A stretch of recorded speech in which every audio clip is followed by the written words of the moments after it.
This video falls under the fair use law. The FOLLOWIG is a fan summary, for entertainment purpose, only, which is not intended to replace the original series. We do not own the anime, manhwa, or any of the artworks, all rights reserved to their respective owners. Please support the official release of this series. This is for people's enjoyment only.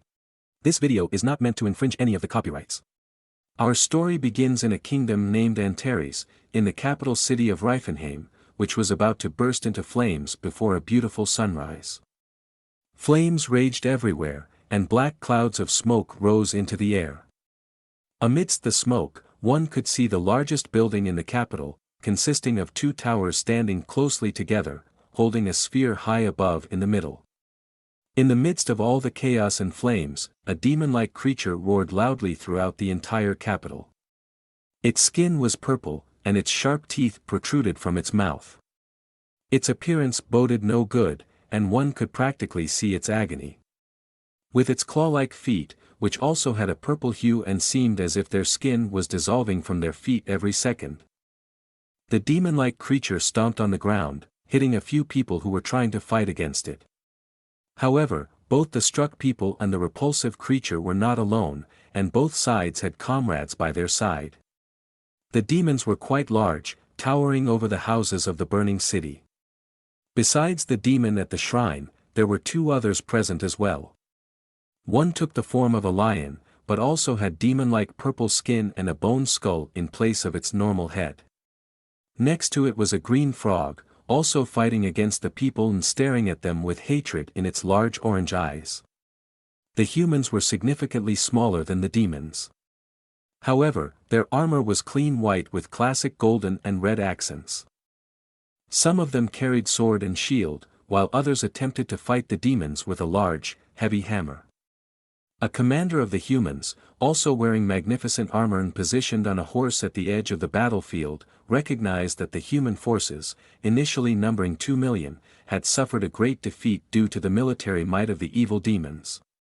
One of his subordinates explained to the commander that out of the original 2,200,000 of his soldiers had died due to the screams and area attacks of the demons, and another 300,000 had been severely injured by the magical assault.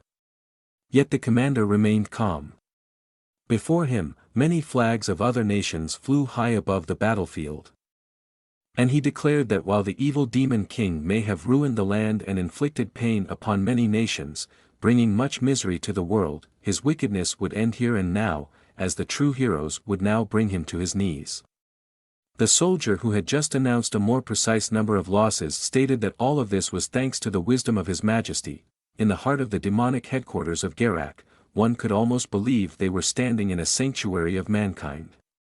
The ceiling of the headquarters was dome-like, adorned with decorations akin to those found in a human chapel.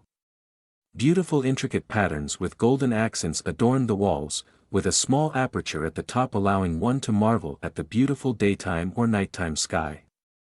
Moreover, this opening allowed the sun's or moon's rays to illuminate the sacred halls. These halls were called the Abyss Halls.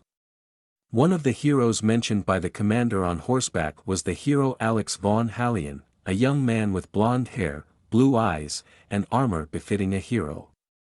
With a loud voice and full conviction that the battle was already won, the young man shouted out that it was now the end and that no more evil demon-like deeds should follow. Alongside his comrades, he stood in the Abyss Halls before a throne upon which sat the evil king, shouting further that it was now time for the evil king to return to the darkness whence he came. He declared his intent to kill him to achieve this goal. The evil king sat upon a stony but luminous throne. Behind him on the wall were equally beautiful decorations as those on the dome above, taking the form of a tree. Facing him stood Alex and his comrades. To Alex's left stood a martial artist, armed only with trousers and bandages, facing the Dark King. To his right stood a saint with long blue hair and a robe. Behind Alex stood a magician and another knight. On the throne, however, sat the Dark King of the Antares kingdom, Rifenhardt walled Antares, who boredly rested one hand on his face, listening to the words of the heroes. The sword-holy knight Cyrus, with blue hair and armor adorned with golden accents, drew his sword and enveloped it in a lightning-like aura. Convinced of standing on the right side and unaware of any mistake, he shouted at the Dark King Antares that they would defeat him today and finally bring about an end, closing the chapter of the dark history forever. Rifenhardt, still bored but attentive to the words of the heroes, expressed his offense at their disparagement of his kingdom. He explained that he had taken great effort to build this kingdom and asked them why they would call it a dark kingdom when it should rightly be called Antares. After all, the sun rises here just as in the heroes' kingdoms, and it doesn't differ so much from theirs. The martial King Teslan clenched his fist and enveloped his body in a similar aura to Cyrus' sword. With equal conviction, Teslan also roared towards Rifenhardt, stating that he would breed demons in his kingdom. Should the Dark King be gone, so too would the demon-like energy disappear along with the demons. Rifenhardt listened to the criticism but was not as enthusiastic about it, as there was never any demon-like energy here as Teslan claimed. The only thing he had done was to show orcs and other species he harbored the tactics of humans. The species Rifenhardt harbored spent their whole lives being mistreated. That's why he taught them a way to exact revenge on those responsible for these abuses. He couldn't understand why humans would now say that he had corrupted them. But he also knew that this is exactly what humans would do if something went against their beliefs. They would simply look for excuses for others' behavior. Rifenhardt shifted his hands and leaned forward slightly as he asked the heroes if they had already defeated his 4 heavenly kings. United and closed off like a unit, the heroes stood before Rifenhardt, and Cyrus told him that he had defeated the dirty orcs and they stood no chance against his sword. Rifenhardt became slightly louder, questioning Cyrus and wanting confirmation once again if he had really defeated his proud, great warrior, Tathid, and if he was now dead. Even though orcs might seem somewhat primitive in appearance, they were actually a very innocent hunter-gatherer species, much like us humans. They would never betray their own children. And the strong always protected the weak. Rifenhardt couldn't understand how one could talk about these creatures as if they were monsters. Just because they didn't wash regularly didn't make them monsters at all. Teslan proudly crossed his arms over his massive body and announced, just like Cyrus, that he had successfully defeated one of the 4 kings. He had made a large, monstrous-looking troll pay for his sins. Once again, Rifenhardt could hardly believe that even his friend Gurita Thilka was also dead. Internally weeping, he had to think of his friend. Rifenhardt knew that while trolls may look somewhat frightening, they did not deserve a death based on their appearance either. On the contrary, trolls love nature and mainly focus on their spirituality, which wouldn't entitle anyone to kill them in the slightest. The holy Flynn, folding her hands in prayer, also announced that the dwarf who worshipped the evil god of darkness had been brought before the heavenly court. Rifenhardt touched his face to keep his composure. It saddened him that even his friend Michelin had died. Rifenhardt didn't know since when the dwarf god, Alpath, had been regarded as the god of darkness. However, what he did know is that humans were often arrogant and labeled any other belief than their own as evil. Lastly, the Light Mage, Jade Archlight, announced that with the help of his Light Mages, he had also killed the Dark Elves, and they stood no chance against his magic. This suddenly made Rifenhardt very angry, and he gritted his teeth as he thought of his friend Cirrus, the Dark Elf. Suddenly, Rifenhardt let his magic flow, and dark bolts flashed. Minor veins appeared on his face, and he shouted towards the heroes that they were practically begging to be defeated. But Rifenhardt's sudden anger only strengthened the heroes' resolve, and they believed that this was Rifenhardt's true face. Moreover, one of the heroes explained that Cirrus was a dark elf who stood on the dark side, and they would not have pity for such creatures. The more the heroes spoke, the more nonsense came out of their mouths. And the angrier Rifenhardt became. He tried to calm himself down and explained that Cirrus's skin was somewhat darker than human skin because humans had cut down the forests of the elves, forcing them to flee to barren lands, which made their skin slightly darker.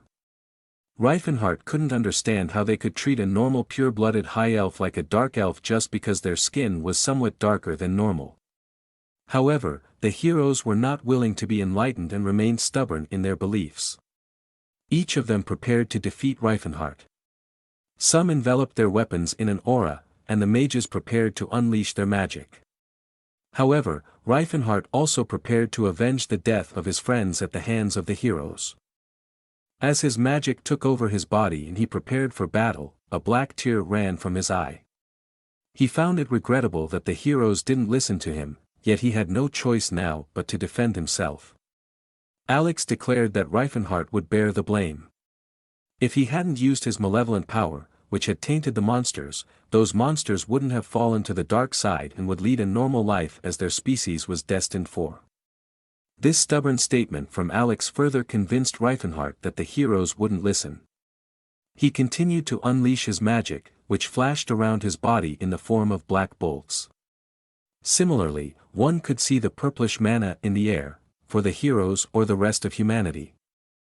The other species of the world were nothing more than creatures of darkness, who had no right to live in this world but should only serve as slaves to humanity. Furthermore, humanity believed that they had the right to kill these species. Cyrus wasted no time and simply charged towards Rifenhardt. In his hand, he held his sword, which continued to be enveloped in a lightning-like aura. However, Rifenhardt remained unruffled and had to think once again about what kind of humans or heroes he was dealing with and what values they stood for. His mana became increasingly concentrated and surrounded him like a second skin, upon which he expelled the gathered mana, causing a shockwave away from himself. Full of anger, he shouted at the heroes that if they so wished, he would now become the Demon King to show them what was wrong with their way of thinking. Besides Cyrus, the other heroes also rushed forward to avoid the shockwave caused by Rifenhardt and launch a counterattack. But even though Rifenhardt was angry and now would become what he actually didn't want to, his face calmed down, and more tears ran down his cheeks as he thought of the death of his friends and what they stood for. Nevertheless, his face also reflected the hatred towards humanity, which was so ignorant in their thinking that they didn't even consider the other creatures in their world. He himself was just a normal great mage without any special talent or the like. Rifenhardt reached out his hand and conjured two large magic circles in front of him, enveloped with his magic. In this world, elves were seen only as housemaids, who were to live long and happy lives serving their masters. Dwarves were slaves, useful only to humans to take on the physical work in the mines. And orcs and ogres were meant to have their blood taken and turned into potions, which acted as healing potions in this world. Accordingly, it was also a shock for Rifenhardt himself to find out that there was a forgotten culture among all the other species of the world. On his journey, he learned various things from the orcs and trolls, such as their customs and cultures. He also learned about the elves' spirituality and, additionally, many things about his own magic from the trolls. After gathering their knowledge and consolidating everything he had concentrated on, Rifenhardt was able to improve his own magic to the extent that he could reach the 10th circle of magic and thus became the first human in history to reach such a high level of magic. Even after reaching this level, Rifenhardt continued to surround himself with the other races of the world, further changing his worldview. He could no longer see them as slaves but began to rescue them one by one. However, the more Rifenhardt began to save and the larger his territory became, the more difficult it became for him to deceive the people who still saw the races as slaves. And so it didn't take long for the people to start attacking Rifenhardt and his rescued ones and sending knights. Time and time again, the people attacked, plundered Rifenhardt's lands, destroyed them, but he continued to move further away from the people. But this did not help, the people continued nonetheless. Eventually, Rifenhardt and his people defended themselves and gradually took over the areas of the people, and now his territory grew larger and larger until it became the present-day Antares Empire. Yet, even after the people initially tried to attack Rifenhardt, he did not despise them but believed that they simply needed to better understand the other species of this world so that peaceful coexistence would be possible. Unfortunately, tragedy still unfolded. Even as the Antares Empire was founded and none of its inhabitants had a special relationship with the people, it did not take long for them to attack again. For the residents of Antares, it was a very nice place to live, but the people believed that Rifenhardt had put the residents under one of his evil spells. The people could not imagine that the residents would voluntarily choose such a normal life without living in slavery. Even if orcs or trolls weren't the prettiest, they still had a right to a normal and peaceful life.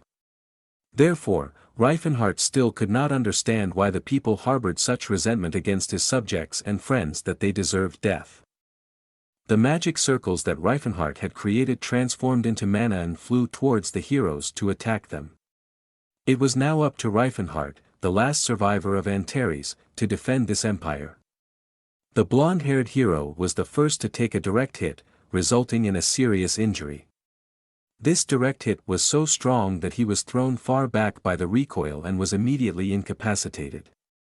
Rifenhardt himself was surprised why someone who held the title of a hero and mastered both sword and magic could be defeated so easily. He then mockingly announced to the remaining heroes that just because they were skilled in their respective combat or magical arts, they had not achieved anything noteworthy yet. Teslan then turned to Alex, shouting his name in shock as he hadn't expected Rifenhardt to defeat him so easily. Tears of sorrow still streamed down Rifenhardt's face for his friends and subjects, yet through the use of his magic, which was at the 10th circle, demonic marks adorned his forehead. Rifenhardt pondered that although Alex, the blonde-haired hero, was skilled, he wasn't particularly strong in his eyes. Furthermore, he thought about how heroes in stories always survived until the end, but in this reality, he wanted to prevent that. After some time, only the martial king Teslan remained. He was the last one standing, the only one who had endured and survived Rifenhardt's attacks until the end. His muscular body was surrounded by an orange aura. Teslan himself was known for his strong physical strength, just as his outward appearance suggested. Rifenhardt knew that even though the other heroes were easily defeated, Teslan would be a different story. The aura surrounding him grew stronger and stronger, and Teslan was on the verge of transforming into a Super Saiyan during this brief pause. Explosively, Teslan charged forward, lightning and his aura still enveloping his body, and with insane speed, he was dangerously close to reaching Rifenhardt. However, Rifenhardt managed to evade Teslan's strike at the last moment with a simple little leap backward. Yet, he realized that if Teslan managed to land a hit on him, he would end up just like the heroes he had previously incapacitated. The castle they were in began to break apart into its individual pieces due to the immense physical strain Teslan subjected his surroundings to during their fight. Rifenhardt knew this wouldn't be an easy battle and tried to maintain distance, but remained in a rather passive stance. From the outside, one could see Teslan continuing to unleash his powerful blows on Rifenhardt, causing the castle to further crumble. With full concentration, Rifenhardt attempted to evade onto one of the outer castle walls, constantly remaining highly focused due to Teslan's relentless attacks, not allowing any distraction. However, Teslan didn't give Rifenhardt any opportunity for a break, constantly attacking him, preventing him from using any larger, more powerful magic. While Rifenhardt partially parried the attacks with his magic, this small magic was only an attempt for a larger counterattack. Confident of his victory, Teslan once again launched an attack with his fist, prematurely declaring his win, even striking Rifenhardt directly on the head, causing him serious damage. Rifenhardt took a direct hit but didn't want Teslan to realize it, claiming that he had intercepted most of the damage with his magic. Naive as Teslan was, he believed Rifenhardt's statement without question. However, Rifenhardt knew that this attack had completely shattered his spine. And if he didn't come up with something soon, it could be the end for him. He realized that he needed to move toward victory and find a way to defeat Teslan, but he couldn't think of one. As Rifenhardt slowly approached Teslan, the martial king declared that he would now deliver Rifenhardt to the heavenly judge to be judged for his sins. Rifenhardt, barely holding on, sarcastically agreed, acknowledging Teslan's victory. Teslan responded solemnly, expressing hope that the other beings supposedly under the influence of Rifenhardt's demonic magic would now be free. Hearing this, Rifenhardt momentarily forgot the pain and remembered what he was fighting for. He gritted his teeth, realizing he couldn't give up in such a moment. Despite his injuries, he tried to find his inner strength, reminding himself that humans believed it was the natural fate of other races to live as slaves, something he refused to accept. Summoning his last resort, Rifenhardt retrieved the magical artifact known as the Eye of Time, which he had found in an ancient ruin. It was a powerful artifact that even Rifenhardt, at the 10th level of magic, couldn't decipher, unsure of its exact functions or how it worked. Nevertheless, the current situation left him no choice but to attempt this desperate act. Teslan was equally surprised and shouted at Rifenhardt, demanding to know what he was doing as a last resort. With a crazed look, Rifenhardt screamed at Teslan, hoping that the artifact would turn back time, changing the past and the divine order of this world. Although he didn't know how the artifact functioned, he gathered all the mana he could muster into it and attempted to activate it. As the mana left his body, he cried out in pain to Teslan, giving him one last chance to stop him. Teslan charged forward immediately, shouting Rifenhardt's name, knowing this would be his final attack. Rifenhardt, who had managed to slowly activate the Eye of Time, was in a race against time, as Teslan attacked without regard for consequences. Despite being at the end of his strength, neither of the last two survivors was willing to yield. Rifenhardt knew, however, that he couldn't simply die here and now. However, Teslan successfully executed his last attack simultaneously with the activation of the Eye of Time. There was a loud, bright explosion, and the area around them began to explode due to the recoil from Teslan's attack. Yet, even though Teslan's final attack was successful and both Rifenhardt and the surroundings suffered damage, Rifenhardt's artifact was still activated, enveloping them in a bright, glaring light. Two small birds perched on a branch, the sky was blue with only a few scattered clouds. The birds observed their surroundings and chirped in the early morning. In the midst of the forest where the birds were, there was also a cozy wooden cabin. Smoke rose from the chimney, and there was a small clearing outside where wood could be split for the fireplace. The curtains of the cabin fluttered inward in a gentle summer breeze, and the surroundings were enveloped in a warm atmosphere. A young man with brown eyebrows slowly opened his eyes, wondering if he was really still alive. He listened to the birds chirping and felt a warm and pleasant sensation. The young man had a visibly toned abdomen, and his body was brimming with muscles.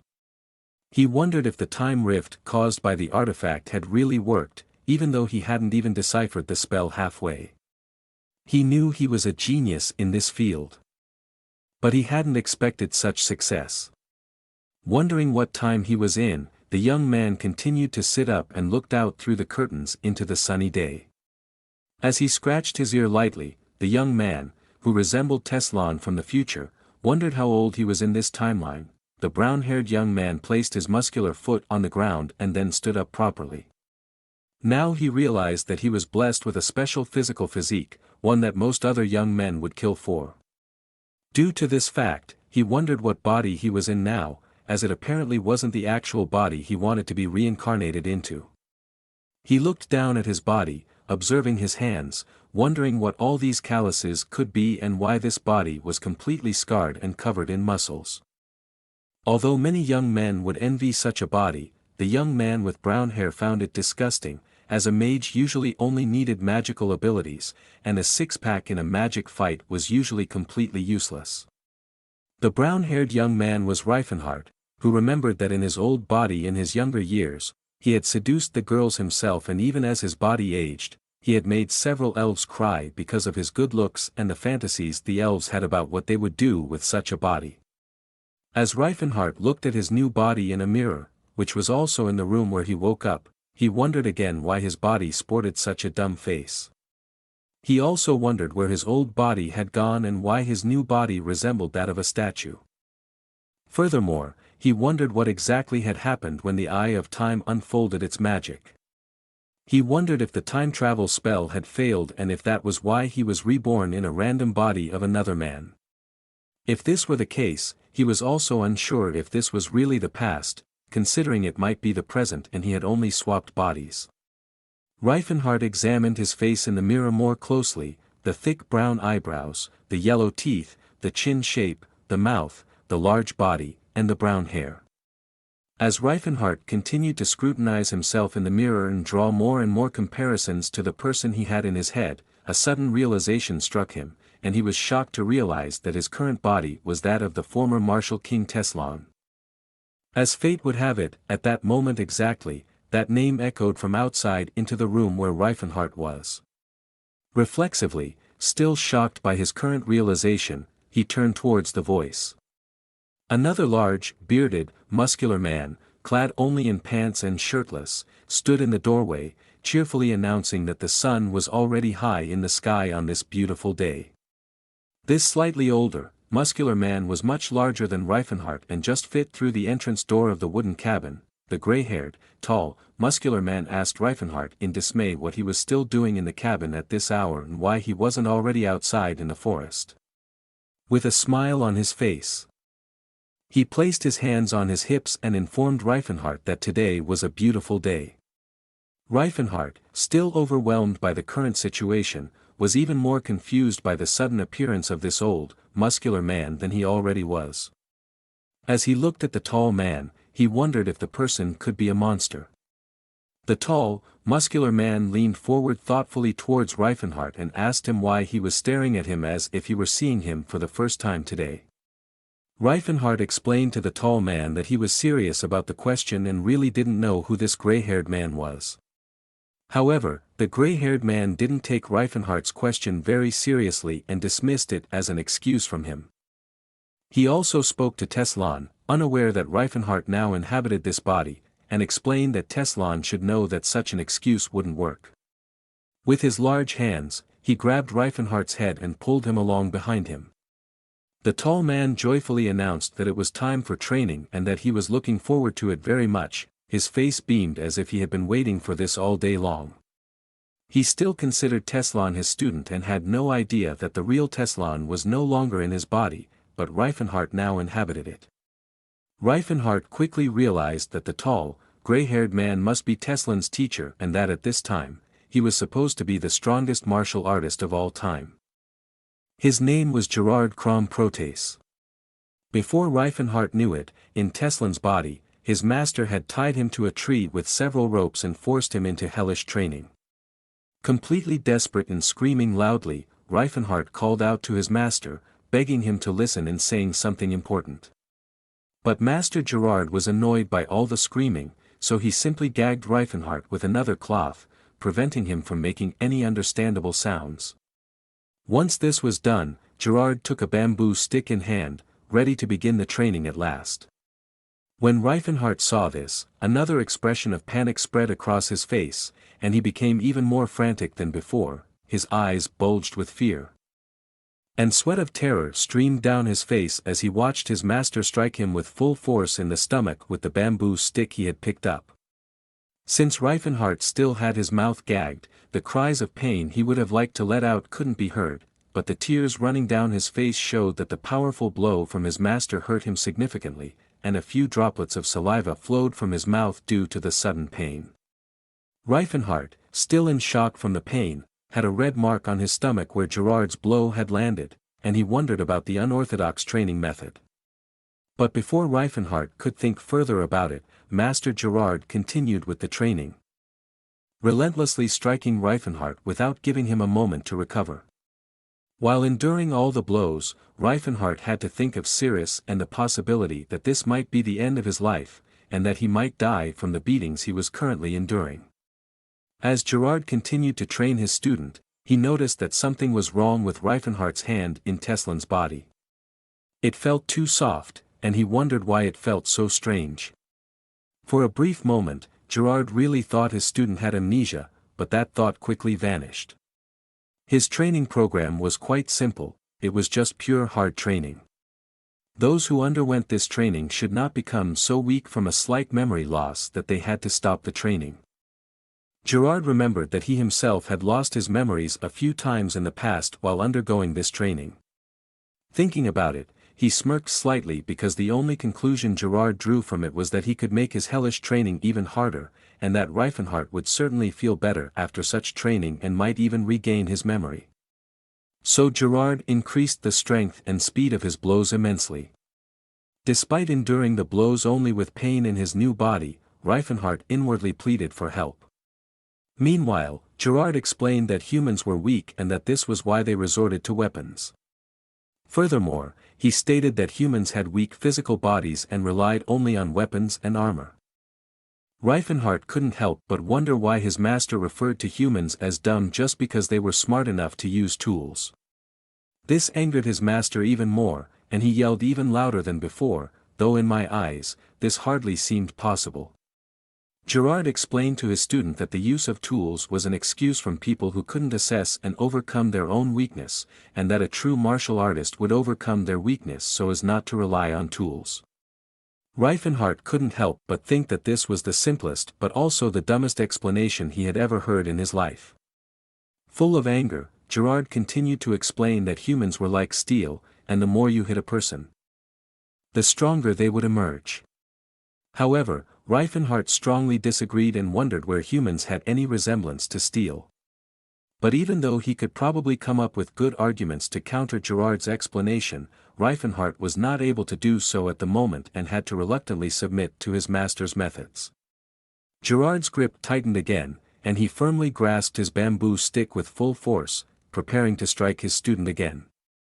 Assertively, Gerald told Rifenhardt that he was the chosen student he had chosen himself, and that this was an honor. He also explained to Rifenhardt that his body had no physical limits and that he could certainly become as tough as steel. However, although Gerald had spoken quite generally in his explanation about humans, he himself knew that not all humans had the potential to become stronger, but only a few who possessed a particularly high quality of talent, just as only high-quality iron can be processed into steel. Rifenhardt had to endure another direct hit from Gerald, this time not in his stomach but with full force to his face. Of all the people he had met on his journey, Gerald had chosen Teslan as his student, and therefore Gerald knew about his student's potential and the fact that Teslan's body was more than suitable to endure such hellish training. When Gerald's little sermon was over, it didn't take long before hundreds of blows rained down on Rifenhardt again. And he had to listen to Gerald's insane comparisons over and over again. No matter how nonsensical they were, Rifenhardt couldn't fight back. For example, Gerald explained to Rifenhardt that he was like an ocean and that the sea would swallow everything, but this would not change anything because he would still remain an ocean, and that this ocean was within Teslan's body, and he just had to bring it out. During this insane explanation, Rifenhardt couldn't help but think of Cirrus and his old body, how they used to bathe together in the ocean and enjoy the sunset, that, after enduring countless blows more or less from Gerald and as the day slowly came to an end, Gerald freed Rifenhardt from the bonds on the tree, causing him to fall to the ground with his injuries, relieved that he was still alive. Whimpering, Rifenhardt hugged Teslan's body, thanking him for enduring so much. Meanwhile, the evening sun slowly set, and you could still see a few of the many bamboo sticks in front of Rifenhardt, which Master Gerald had used throughout the day to train with his student. It didn't take long, and soon it was night after the training, and from the earth, you could see the stars in the sky, twinkling slightly through the dark clouds. Rifenhardt paid little attention to the sky, instead being fascinated by the water and the herbs it contained. After his hellish training, Rifenhardt took a bath in this water and had to think about how a normal healing potion would normally cost 10 silver pieces. And was quite amazed that he was now bathing in a bathtub with countless such healing potions. Even if some queens bathed in milk to care for their skin, compared to this luxury bath, it was nothing. Completely overwhelmed by this bath, Rifenhardt asked his new master what was up with this bath, to which Gerald only replied, wondering why his student would ask him such a stupid question, and he compared him to a piece of iron once again, because like iron hammered all day, a human also needed to cool down afterward. Rifenhardt slowly understood how exactly the training method worked and why it was supported, and that it might not be as crazy as he had initially thought. Although the body was initially subjected to tremendous stress, it could regenerate quickly through a bath with various healing herbs and the power of the aura before the muscles could suffer serious damage or develop other illnesses due to their injuries.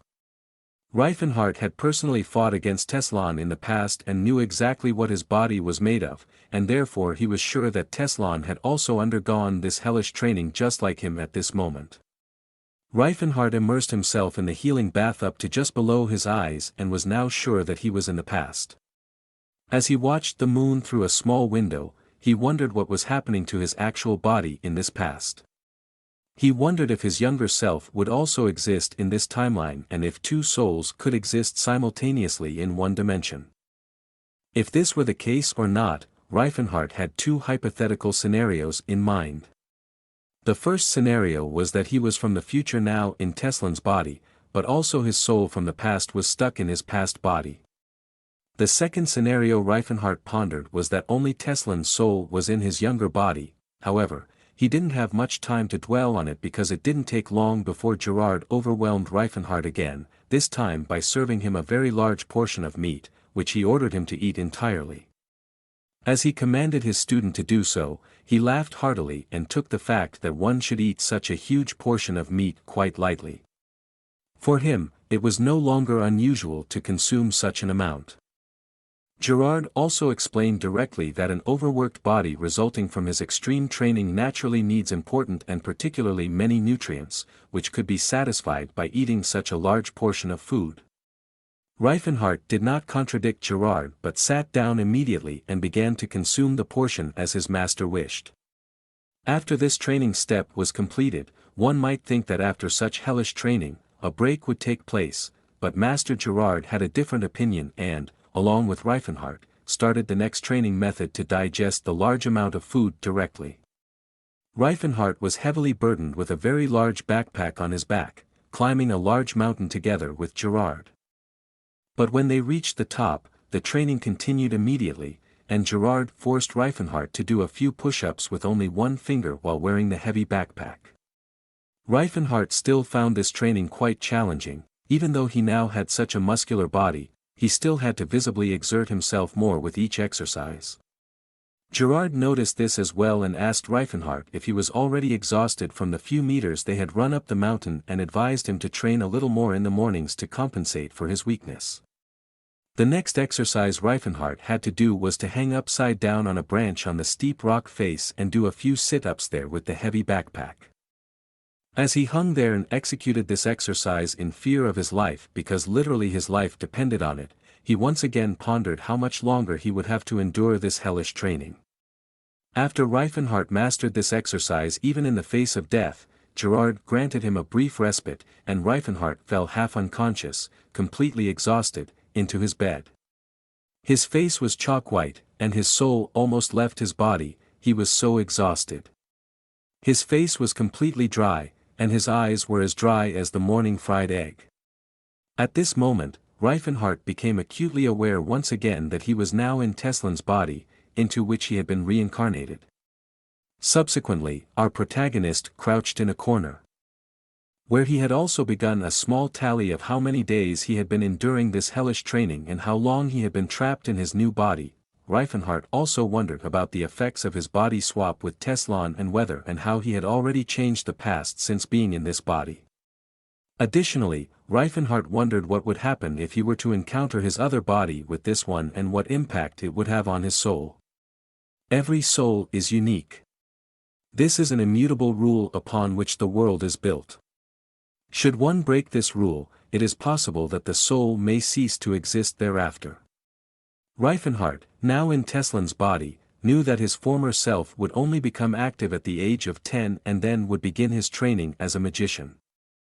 He also knew that his former self would be preoccupied with learning at that time, reading countless books in the magical Tower of Delphia, and therefore would not encounter him personally anytime soon. However, he was tormented by the question of whether Teslan had now taken control of his body and he was in Rifenhardt's younger body. If this were the case, then Teslan would do everything in his power to take revenge on Rifenhardt. The strength through which Teslan became so strong was the unbreakable training method by Master Gerald, and he would not be able to properly exercise it in his new body, which was far too weak to endure such physical strains for long. Moreover, to succeed with this method, one definitely needed the help of a master. Initially, Rifenhardt was sure that Teslan himself, even if he knew how this method worked, would not be able to train it alone in a new weak body under any circumstances. However, the longer he thought about it, the more uncertain he became, realizing that Teslan would find a way to internalize the method in this weak body where he might be. Meanwhile, it was night, the moon shone high in the sky, and the stars twinkled down onto the earth through a slightly dark cloud cover, illuminating the surroundings. Rifenhardt once again attempted another escape. His main goal for now was to escape from Master Gerald. Thanks to his new physical abilities, Rifenhardt was able to run very fast, and so he used these abilities directly, sprinting as fast as he could around a corner directly into the nearby forest. He ran as fast as he could, determined to escape that night at all costs. Even though he now had a very well-trained body, this rapid sprint required a high level of energy, as he put everything into his speed. But even as Rifenhardt ran as fast as he could, Master Gerald was already ahead of him, and it seemed as if he was waiting for his student on a rock, almost as if he had expected him to try to escape. However, even though he had caught his student in the act, Gerald was visibly in good spirits and took the whole thing with a lot of humor. He asked his student where he was planning to go at such a late hour. Rifenhardt, who was not as calm as his master, but quite the opposite, was quite shocked to find his master in the woods at this time of night with this reaction. His face showed how startled he was, but also how much fear he had of possible consequences, which would definitely affect the morning training. Startled, Rifenhardt also wondered how it was possible that his master was ahead of him. Gerald replied, as if he had read his student's question in his thoughts, explaining that he had been quite quiet for 1 to 2 months now. And he had been wondering when he would attempt the next escape. Gerald also asked himself if this was already the 9th escape attempt in total, and he looked forward to when Rifenhardt would soon make the attempt for double digits. Startled and overwhelmed by the current situation, Rifenhardt stuttered to Gerald in Teslan's body, trying to explain that he was not actually Teslan, but Rifenhardt. He also tried to explain to Gerald that he was not a physical fighter, but in truth, a magician. Gerald ran his hand through his beard and repeated Rifenhardt's backstory. His expression looked pensive, and one could almost believe that he believed Rifenhardt's story. But Gerald was not so gullible and only responded to the story by saying that his student had come up with a very interesting backstory this time.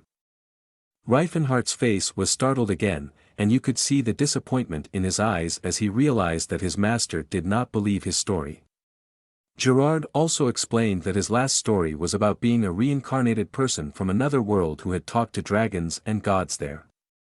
Then Rifenhardt realized that Teslan had also tried to escape and had come up with very unbelievable excuses, which now made his story not believable. Gerald continued with another story that the former Teslan had come up with. Teslan had also invented the excuse that he came from an eastern kingdom called Huan Empire and was an active master there, but then was also reincarnated in this body. Nevertheless, Gerald could still laugh about these stories. With his large hand, Gerald grabbed Rifenhardt by his head and told him that his stories were getting better and that he had told them with a little more confidence, making them somewhat more believable than his previous ones. However, Gerald tolerated no escape attempts and also made it clear to his student that it was time to go to sleep. As Gerald grabbed Rifenhardt by his orange hair and dragged him behind him on the way to their accommodation, Rifenhardt's feet scraped on the hard, earthen ground. Rifenhardt cursed, admitting his defeat for today, but not willing to give up so easily and intending to try again tomorrow to escape from the clutches of his new master.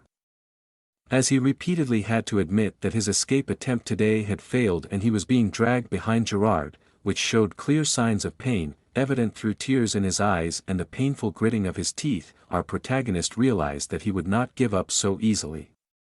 Rifenhardt definitely did not want to be a prisoner for a long time. However, even the next day, when the sun had once again taken its position at the highest point in the sky and Rifenhardt dared to attempt another escape, his master was already prepared and caught him in the act once again. He emerged swiftly from behind a bush, startling Rifenhardt, who was trying to sneak away. But even as his student attempted to flee again, Master Gerald had a smile on his face and explained to his student that he himself had been no different during his training and had made the same escape attempts, and that he already knew them all. The next day, during a new escape attempt by Rifenhardt, Master Gerald once again caught him in the act. Rifenhardt was attempting to escape underwater this time, but Gerald managed to find him again. And as always, whenever Rifenhardt was discovered, Master Gerald would then drag his student back to training by his hair. Each time he thwarted one of his escape attempts, Gerald tried to convince his student not to worry, explaining that if his student continued to pass this training, it would pay off. After he and his master returned to the training ground once again, Rifenhardt had to admit to himself that he would have to give up trying to escape from his master. He knew that Gerald's other name was Demon King and he did not carry that name for nothing, but because he did not know when it was time to give up and always kept going. Completely exhausted, Rifenhardt lay on all fours before his master, who explained to him that there were a total of 130 years of possible prevention methods for thwarting escape attempts. He also explained to Gerald that there had never been a student in history who had not tried to escape with a feigned illness. Hatred filled Rifenhardt's gaze as he looked up at his master, trying to calm himself down. At the same time, he struggled to endure the pain caused by the dragging and to swallow it down. He realized that even if he managed to escape, there was no chance of staying free for long. His master would search the entire continent to recapture him. While Gerald still found the whole thing more like fun and somehow part of the process, Rifenhardt realized that it would be better for him, or perhaps the only option for him would be to officially get permission to climb down from this mountain. Another option was not in sight anytime soon. So, for the next 2 years, Rifenhardt endured the hellish training in his master's prison of love, where he was tortured day in and day out with sticks or morning star balls. And so, time passed until suddenly, after 2 years during another training session by Master Gerald, where Rifenhardt allowed himself to be chained to a tree with iron chains again, they suddenly fell to the ground after another blow. A bright, flame-like, orange aura surrounded Rifenhardt's body, like burning fire around his muscular frame. He realized that he had now succeeded in awakening and summoning his aura ability, and Rifenhardt also realized that this was not normal at his age. Even the sword Saint Cyrus had only managed to awaken his aura in his late 20s, and he was already considered a genius. Accordingly, it was a huge success and almost impossible to achieve if one had not even reached the age of 20. While Rifenhardt stood there contemplating what he had just accomplished, Gerald laughed at him once again, as he had done so many times before, and asked laughing why he was so shocked that he had awakened his aura. He explained to him that this was only possible thanks to the unbreakable training method. Gerald swung his large, pointed cudgel in his hand and continued his explanation. The training method aims to stimulate survival instinct along with physical training, which in turn increases the will to live. This in turn causes the body to build vitality over time, which manifests as aura. Gerald was happy that his student had now passed the level of training, and therefore they could move on to the next step.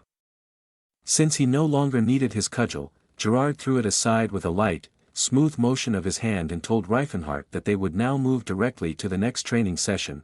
Rifenhardt, now also full of zeal since he had achieved visible progress for the first time in his training, asked his master if they would now learn regular martial arts.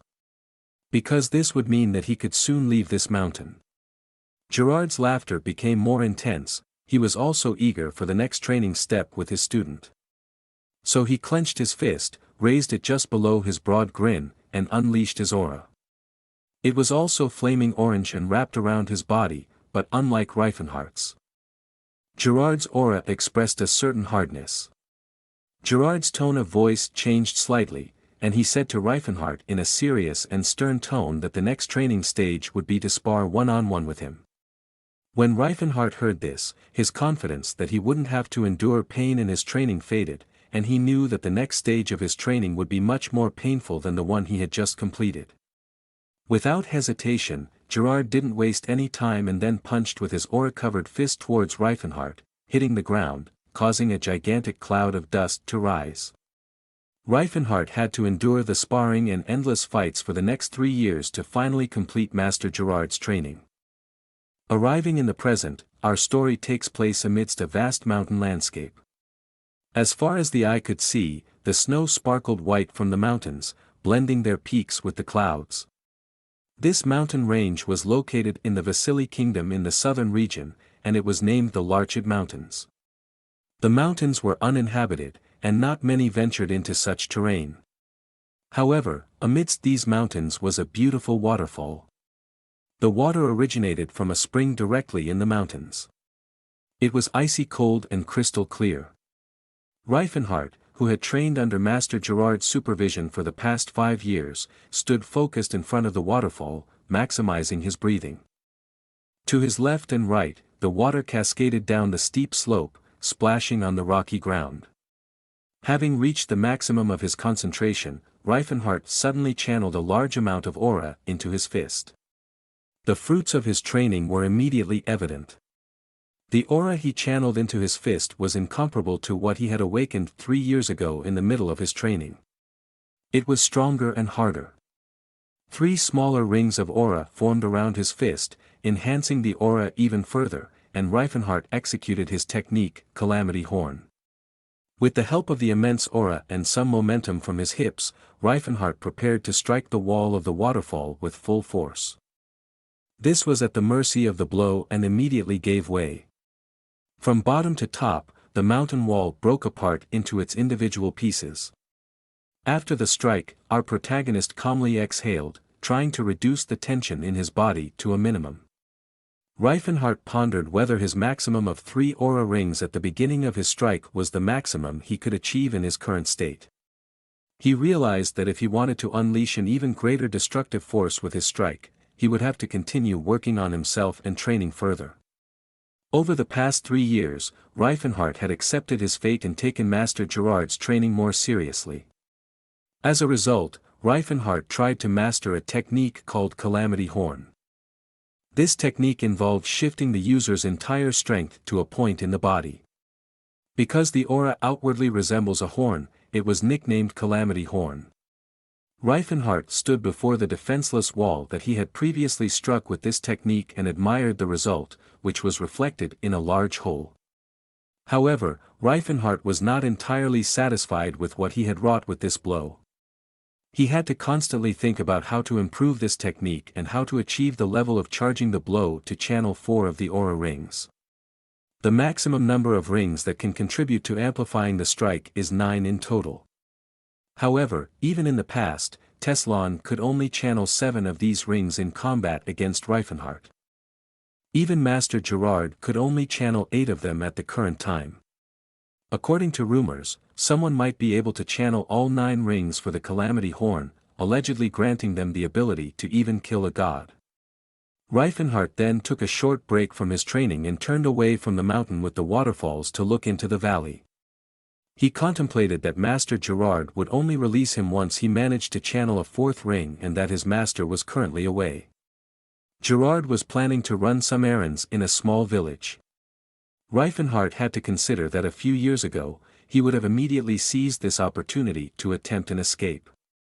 Lost in thought, he looked at his hand and resolved to end his endurance training here for today. However, even though endurance training was over for today, Rifenhardt still wanted to train something else. He raised both hands and stretched them out in front of him.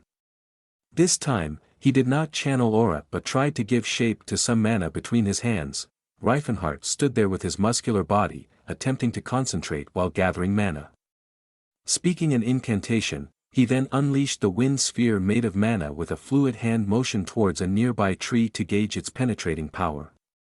However, despite the spell looking spectacular and a large amount of wind compressing and accumulating under great pressure within the sphere, it burst on impact with the tree, causing only minor damage. Apart from a few light scratches, the tree remained largely unscathed. Rifenhardt scratched his head in response. He realized that this body didn't fully support him in the realm of mana. Due to the artifact he used to travel through time, he retained all his memories of events and magical knowledge, but unfortunately, this false body had no aptitude for magic. While Teslan's body was well built physically, it lacked the ability to build mana or properly execute spell algorithms. This led Rifenhardt to wonder if he would ever be able to wield magic properly again. Suddenly, his expression turned serious, and Rifenhardt noticed something. He peered into the nearby forest, sensing a foreign energy with the help of his aura. Furthermore, he realized that this energy didn't belong to a human. A slender green foot emerged, stepping on a few smaller branches that lay on the sandy path of the forest. Shortly after, the upper body of an orc came into view. It was as slender as the foot, and although the orc had muscles, it didn't look particularly big and strong. Additionally, the orc carried a sword, a shield, and light armor. Upon closer inspection, it was evident that he was visibly exhausted, with his stamina nearly depleted. A few beads of sweat were already running down his face. Rifenhardt's expression became serious as he recognized immediately that this creature was an orc. He also knew what the other humans would do with such a creature. Completely exhausted, the orc, gasping for air, asked if Rifenhardt would pretend not to have seen him. In exchange, he promised not to kill him.